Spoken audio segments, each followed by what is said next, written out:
जम्मू कश्मीर में करप्शन शून्य हो गई है। किसी डिपार्टमेंट में करप्शन का कोई नाम नहीं है। सरकारी बाबू बहुत बेहतरीन तरीके से काम कर रहे हैं। हर डिपार्टमेंट में 100% ट्रांसपेरेंसी आ चुकी है।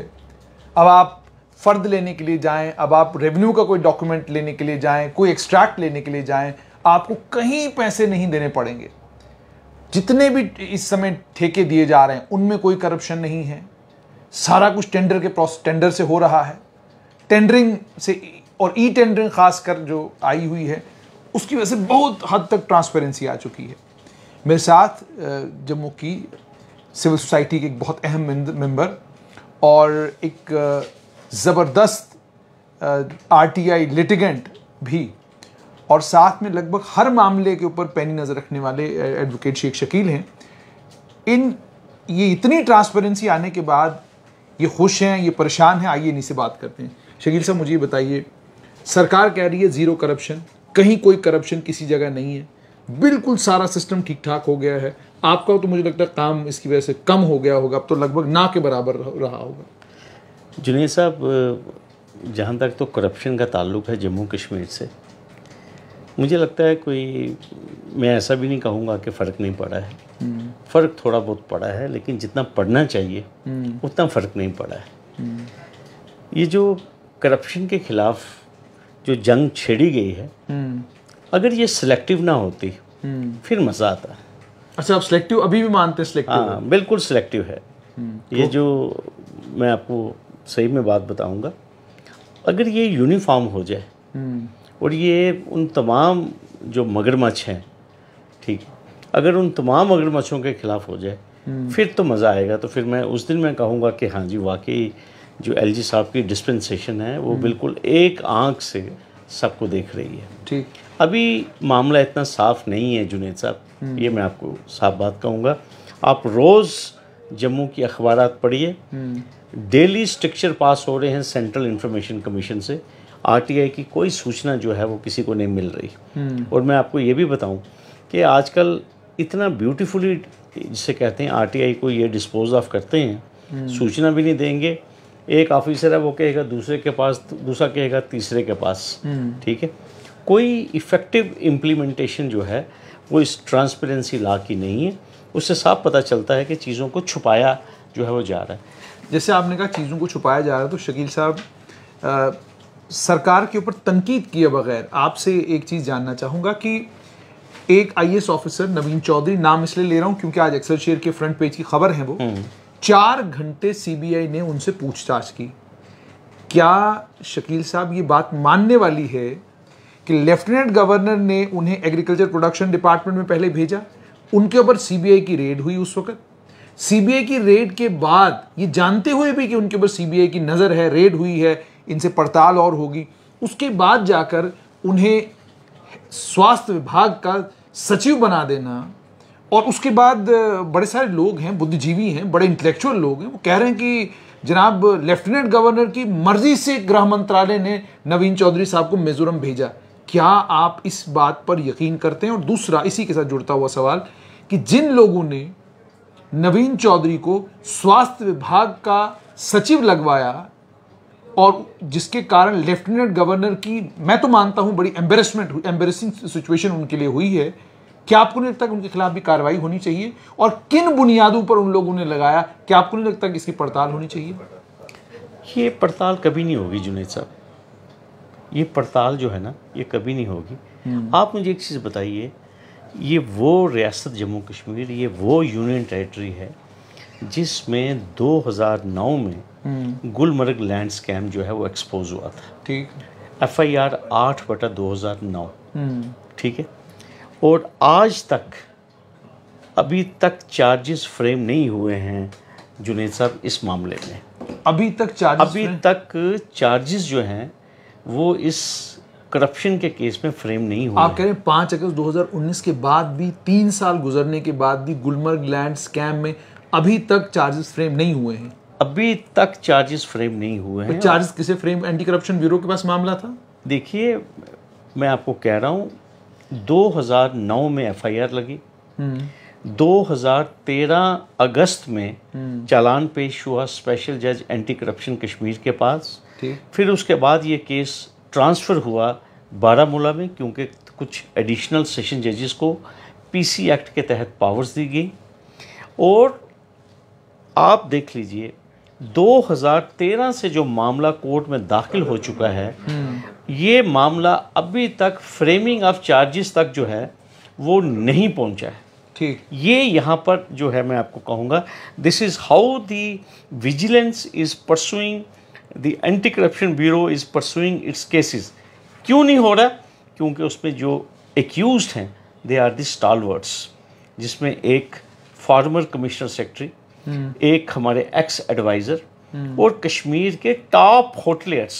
मेरा कॉन्फिडेंस कैसे रेस्टोर होगा रूल ऑफ लॉ के ऊपर? मेरा कॉन्फिडेंस कैसे रेस्टोर होगा कि हाँ जी वाकई फाइट अगेंस्ट करप्शन हो रही है, जब 2009 की एफआईआर में आज तक चार्जेस फ्रेम नहीं हुए और हम चिल्लाते रहे। और उसी केस में जम्मू कश्मीर की खंडपीठ ने एक्स एडवाइज़र जो थे उनको बतौर डिप्टी कमिश्नर रिमूव किया था कि एटलीस्ट कैपिटल सिटी में तो अपराइट कोई ब्यूरोक्रेट होना चाहिए। शकील साहब, उनको रिमूवल के बाद उनको एडवाइज़र के पद से भी हटाया गया। एडवाइज़र के पद से हटाने के बाद आपको, मुझे, हम सबको ये तवक्का थी कि शायद इसके बाद जो है अब मामला जो है मंतकी अंजाम तक पहुंचेगा, लेकिन अभी भी उसमें नहीं हुआ। और उसके बाद उनके पास सीबीआई रेड्स भी हुई। सर सीबीआई का रेड भी हुआ। मैं आपको कह रहा हूँ जुनेद साहब, अभी तक सुप्रीम कोर्ट कहती है कि जो करप्शन का केस है उसको एक्सपीडिशियसली चलाना है। हमारे जम्मू कश्मीर के जो चीफ जस्टिस सेक्रेटेरिएट हैं वहाँ से सर्कुलर निकले हैं तमाम एंटी करप्शन जजेस को कि भाई करप्शन के केसों में लंबी डेट नहीं डालनी है और उनका फैसला आपको जल्दी निपटारा उनको करना है। ये कौन सा निपटारा है जुनेद साहब? मैं आपको ये साफ बात कहूँगा। और दूसरी बात, आप विजिलेंस की प्रोब्स देख लीजिए। जिस केस में आज सीबीआई जनता इंश्योरेंस मामला जो है, जिसमें जो कंप्लेनेंट थे विसल ब्लोर थे, सत्यपाल मलिक थे, उस केस में एंटी करप्शन ब्यूरो कहती है कि after threadbare probe we have found nothing in this case. ठीक है, आज आप देख लीजिए वो मामला जो है वो सीबीआई के पास है। ठीक है, और आप मुझे बताइए सीबीआई छापे भी मारेगी, सीबीआई काम भी करेगी और जो भी सीबीआई का प्रोब है सामने आएगा। लेकिन आप मुझे एक चीज बताइए, कौन सा प्रोब किया एंटी करप्शन ब्यूरो ने? जब देखिए मैं आपको अभी आप देख लीजिए जुनेद साहब, अभी कोई 2 हफ्ता पहले एक एमडी सिट को एमडी सी कॉप, ठीक है, वो जजमेंट जो है वो हाई कोर्ट का आया है and they have quashed both the FIRs. और विजिलेंस ने इतना उसमें क्लेम किया जी हमने इतना कैश पकड़ा, इतना सोना पकड़ा, ये किया वो किया। मैं कहता हूं कि आप कम केस रजिस्टर कीजिए, लेकिन हमें रिजल्ट तो दीजिए ना, समाज को कोई रिजल्ट तो दीजिए। अच्छा, उसी केस पर आऊँगा कि जो जजमेंट उस केस में आई है, उस केस में क्या कोई स्टिंगिंग रिमार्क्स पास किए गए हैं पूरी इन्वेस्टिगेशन को लेकर?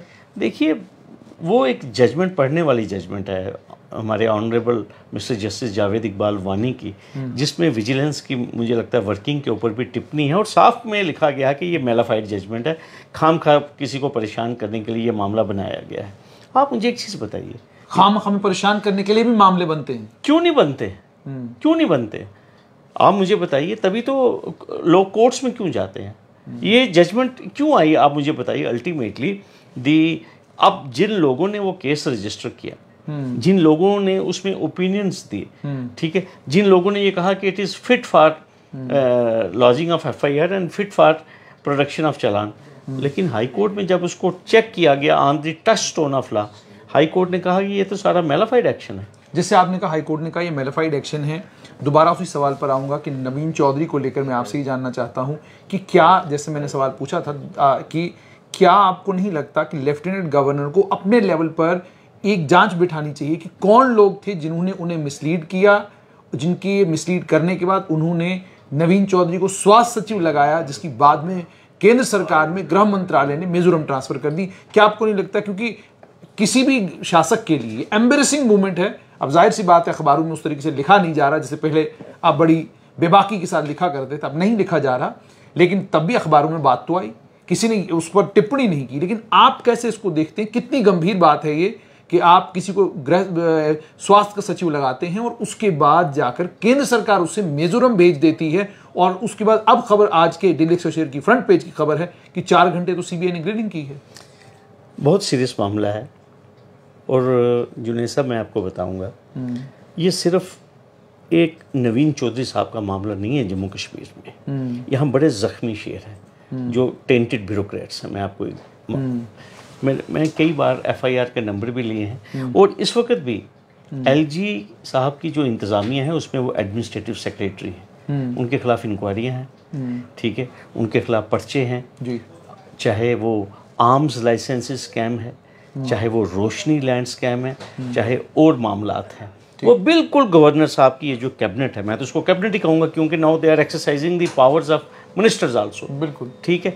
ये गवर्नर साहब को भी मालूम है, सेंट्रल गवर्नमेंट को भी मालूम है। और मैं आपको एक चीज़ और कहूँगा जुनैद साहब, अक्सर जब भी आप मेरा इंटरव्यू लेते हैं मैं आपको एक चीज़ बार बार कहता हूँ कि सुप्रीम कोर्ट ने 2002 में यूपी की चीफ सेक्रेटरी को रिमूव किया था सिर्फ इस बुनियाद पे कि उन पर कुछ इंक्वायरीज पेंडिंग थी। तो सुप्रीम कोर्ट ने कहा था कि ये जो रिस्पॉन्सिबल पोजीशंस हैं, ये जो सेंसिटिव पोजीशंस हैं, वहाँ साफ छवि के लोग जो हैं वो लगने चाहिए। यहाँ पर हमारे आधे से तो ज़्यादा जो ब्यूरोक्रेट्स हैं उनके खिलाफ तो करप्शन के केसेस हैं, ठीक है। और कुछ लोग तो ऐसे हैं जिन्होंने जम्मू कश्मीर में ही, जब महबूबा मुफ्ती चीफ मिनिस्टर थी, उन्होंने डीओपीटी में अपनी करप्शन की फाइल सैंक्शन की जाने नहीं दी, ठीक है। उस वक्त प्रिंसिपल सेक्रेटरी यही सभी लोग थे जिनका भी आप नाम ले रहे हैं। तो उन्होंने अपने यारों दोस्तों की प्रोसिक्यूशन सैंक्शन का निपटारा जो है वो जीएडी में ही करवा लिया, मैडम महबूबा मुफ्ती के पास। साहब, अब एक दूसरी डिबेट भी छिड़ गई है, वो ये डिबेट छिड़ गई है कि जब जम्मू कश्मीर एडमिनिस्ट्रेटिव सर्विस हो, जम्मू कश्मीर पुलिस सर्विस हो, जम्मू कश्मीर रेवेन्यू सर्विस हो, कुल मिलाकर ये कि जम्मू कश्मीर की स्टेट सर्विसेज के जितने भी सरकारी मुलाजिम हैं उन्हें आप डिसमिस फ्रॉम सर्विस भी कर रहे हैं, प्री मैच्योर रिटायरमेंट भी इनको दे रहे हैं। आपने 22 साल 20 साल का वो सिलसिला भी शुरू कर दिया कि 22 साल की नौकरी हो गई तो इनको बाहर का रास्ता दिखाओ क्योंकि ये डेडवुड है, वो डिक्लेयर करना भी आपने शुरू किया है। लेकिन अब डिबेट ये छिड़ गई है कि जनाब, अगर आप स्टेट सर्विसेज के मुलाजमीन के खिलाफ बड़ी सख्त कार्रवाइयाँ करते हैं तो ये जो आईएएस, आईपीएस, आईएफएस लोग हैं इनके खिलाफ भी एफआईआर्स हैं, इनके खिलाफ भी मामले बने हुए हैं, सीबीआई ग्रिल। अच्छा, हैरानगी की बात, लोग ये भी डिबेट में अब कह रहे हैं कि जनाब एनफोर्समेंट डायरेक्टरेट एक अफसर के घर जाती है, चाय पीने नहीं गई, वहाँ बाज़ाब्ता उन्होंने छापेमारी की और उनकी पड़ताल की और बाज़ाब्ता कहा कि हमने यहाँ से कुछ रिकवरी की है। सीबीआई किसी और अफसर के घर में जा रही है, छापेमारी कर रही है, सीबीआई जाती है, ईडी जाती है। अगर लोकल अफसर के पास जाएगी तो फौरन कार्रवाई होगी, लेकिन अगर आईएएस बाबू के पास है तो कोई कार्रवाई नहीं है, कुछ नहीं है। जिस पोस्ट पर बैठे हैं वही पोस्ट है, और 2 चार्ज अगर किसी और डिपार्टमेंट के छूट जाते हैं वो भी उनको दे दिए जाते हैं कि इनका ख्याल भी आप रखिए, और कुछ और को इंपॉर्टेंट पोजीशंस दे दी जाती। तो अब ये डिबेट छिड़ गया है कि क्या लेफ्टिनेंट गवर्नर के शासन को लोकल अफसरों की कोई जरूरत नहीं है, और क्या ये सारा शासन अगबुट कैडर से चलाना चाहते हैं। अगर ये पैमाने होंगे तो करप्शन कैसे खत्म होगी? देखिए, बात ऐसे, हमारे पास बड़े लोकल कॉम्पिटेंट हमारे जेकेपीएस के भी और जेकेएस के भी ऑफिसर्स हैं, लेकिन जुनैद साहब, ये कुदरत का कानून है, पानी नीचे आता है, ठीक है।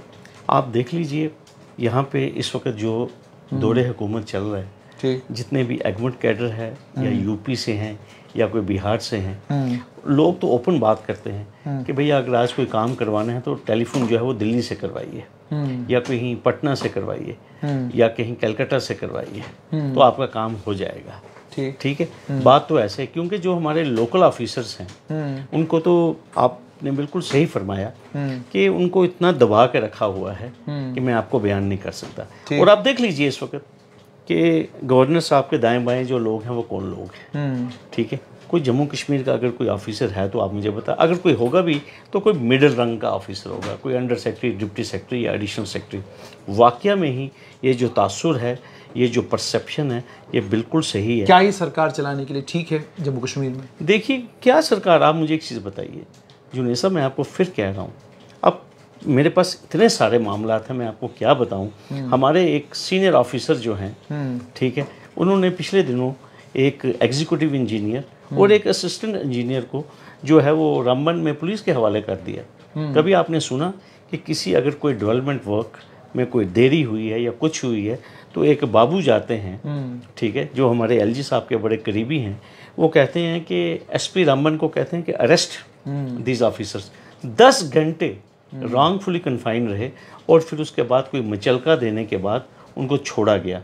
और उधर आप देखिए दिल्ली में एक आईएएस कपल है जिनको कितना दंड दिया गया, एक लद्दाख भेज दिया, एक को लद्दाख और एक को अरुणाचल प्रदेश। यहाँ पे कभी आपने देखा कि किसी ऑल इंडिया सर्विस लेवल के ऑफिसर की अकाउंटेबिलिटी फिक्स होते हुए कभी आपने सुना, कभी आपने देखा? हाँ, एक बार हमने देखा अजीत कुमार जी। क्यों? क्योंकि उस वक्त किसी और साथी को चीफ सेक्रेटरी बनाना था, वो इनकन्वीनियंट ब्यूरोक्रेट थे। जूट मैट स्कैम के केस में उनको फंसाया गया। मैं आप इसलिए कह रहा हूं उनको फंसाया गया क्योंकि वो बाइज्जत बरी हो चुकी, क्योंकि उनके ऊपर वो जो दाग था, जो स्टिग्मा था, वो कोर्ट ने रिमूव कर दिया है। यहाँ इस तरह मामला चलता है। मुझे आखिर में शकील साहब ये बताइए, 5 अगस्त 2019 के बाद आज 2022 से अगर आपको मैं आंकलन करने के लिए कहूँ, आपको ये कहूँ कि आप कंपैरेटिव एनालिसिस करिए 5 अगस्त 2019 से पहले वाले जम्मू कश्मीर के में करप्शन के और 5 अगस्त 2019 के बाद वाले जम्मू कश्मीर के में करप्शन के, तो आंकलन करके नतीजा क्या निकालते हैं आप? नतीजा यही है कि थोड़ा परसेंटेज बढ़ गई है, पैसे लेने की, खाने की जो कैपेसिटी है वो बढ़ गई है। ठीक है, पहले कम पैसों में काम होता था, अब ज़्यादा पैसों में काम हो रहा है। और देखिए सबसे बड़ी बात ये है जुनैद साहब, हमारे पास अपने रिसोर्सेज रहे नहीं। मैं आपको एक सबसे बड़ा जो दिक्कत है जम्मू कश्मीर में इस वक्त, हमारे पास अपने रिसोर्सेज रहे नहीं हैं। Big players are coming. ठीक है, हमारे लोगों का रोज़गार भी ख़त्म हो गया। और जहाँ तक करप्शन की बात है, मैं आपको फिर कहूँगा करप्शन में थोड़ी सी कमी आई होगी, लेकिन जो लार्जर लेवल पे जो करप्शन है, आप अभी कह रहे थे कि शायद अभी फ़र्द जो है वो थोड़े दिनों में कहते हैं स्ट्रीमलाइन होने लगा है, लेकिन इस वक्त भी जो फ़र्द इशू हो रहा है वो मैनुअल ही फ़र्द इशू हो रहा है। मुझे बताइए जम्मू कश्मीर में कितने लोगों को फ्री ऑफ कास्ट फ़र्द मिला है? और जुनैद साहब, ये आपकी वसादत से मैं आपको कह रहा हूँ, हमने इतना शोर मचाया कि स्ट्रीमलाइन कीजिए इशुएंस ऑफ रेवेन्यू एक्सट्रैक्ट। और अगर हो रहा है वो अच्छी बात है, हम इसको वेलकम करते हैं। लेकिन मैं फिर आपको एक चीज़ कहूँगा कि एलजी साहब से भी ये दरख्वास्त करूँगा, प्लीज़ प्रोफाइल चेक कीजिए अपने दाएं बाएं जितने भी एडमिनिस्ट्रेटिव सेक्रेटरी हैं। और मैं एक बार फिर, जब करप्शन की बात चल रही है, तो मैं डीओपीटी से भी इल्तिजा करूँगा कि अप्रैल 2021 से प्रोसिक्यूशन सैंक्शन की फाइलें जो हैं वो उनके पास पेंडिंग है। और सुप्रीम कोर्ट कहती है कि 3 महीने में अगर आपको डिस्पोज ऑफ करनी है, और अगर 3 महीने में नहीं करेंगे तो वो डीम्ड सैंक्शन है। ठीक है, तो ये कहाँ है कानून, कहाँ अप्लाई हो रहा है मुझे बताइए। लेकिन पटवारी की सैंक्शन तो बड़ी जल्दी आ जाती है, जेई की सैंक्शन तो बड़ी जल्दी आ जाती है। लेकिन ये जो हमारे नवाब हैं, जिनको मैं कहता हूँ ये ईस्ट इंडिया कंपनी के जो ऑफिसर्स हैं, इनकी प्रोसिक्यूशन सैंक्शन कहाँ जाती है, वो क्यों नहीं आ रही? क्यों रिस्पॉन्सिबिलिटी, क्यों अकाउंटेबिलिटी फिक्स नहीं हो रही? Why they are posted on price postings? ये क्यों नहीं, इस यहाँ पे क्यों नहीं पानी आ रहा? ऊंचाई की तरफ क्यों नहीं पानी जा रहा? हमारी यही बात है। बहुत बहुत शुक्रिया। तो आपने सुन लिया साफ तौर पर कि निचले स्तर पर काम करने वाले सरकारी कर्मचारियों के खिलाफ तो फौरन कार्रवाइयां होती हैं, लेकिन जो ऊपर वाली लेयर पर दफ्तर ऑफिसरान बैठे हैं उनके खिलाफ कानूनी कार्रवाई कब होगी?